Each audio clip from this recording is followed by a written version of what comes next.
please tell me why it took me a whole month and a half, because I started at the end of April, to read this book? Come on. That's right, it took me a whole month and a half to read a book.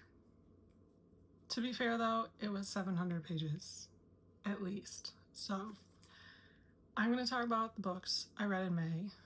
I read 4 of them.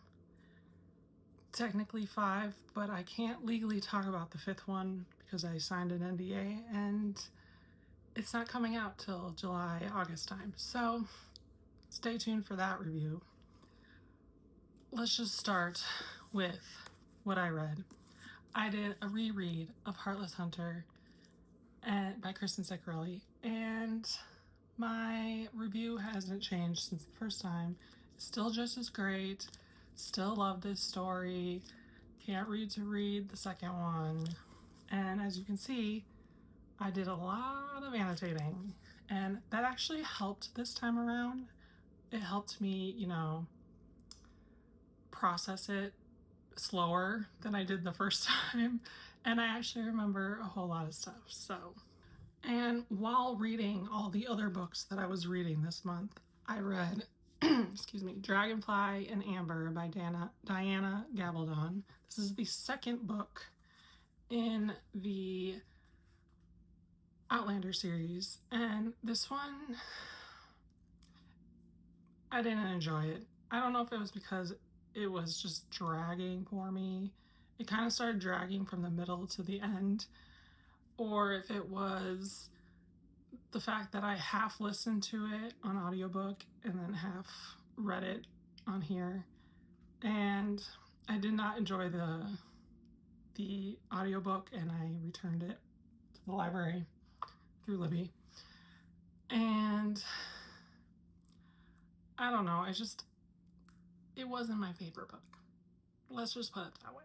Now, this was my favorite read of the month because it was my first 5-star romance, I think, this year.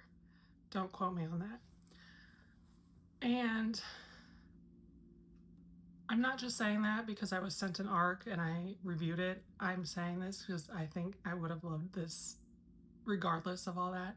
But the 5-star read of the month was Fall from Grace by Stephanie Napolitano. This story is if Gilmore Girls and Gossip Girl had a baby, and it's very like Hallmark-esque.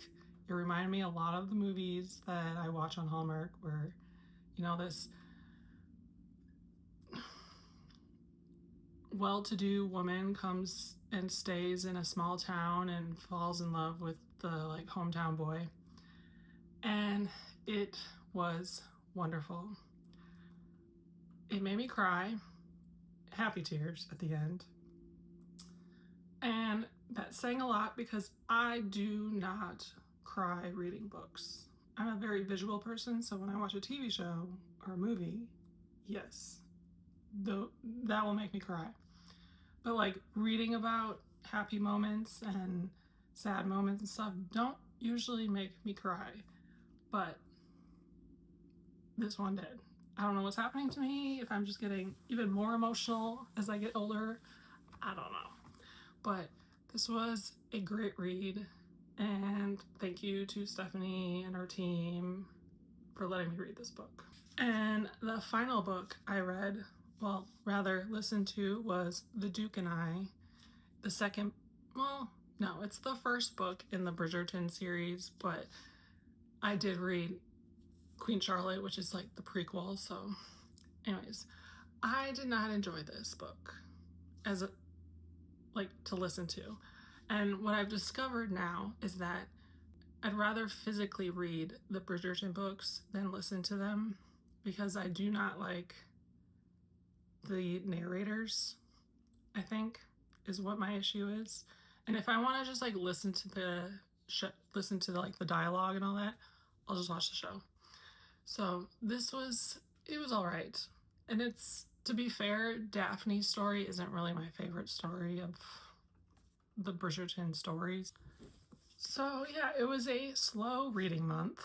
I don't know what more to say about my reading month, but other than reading a 700-page book will make you not read as much as you want to. And I'd love to know what your favorite book of May was. And happy reading.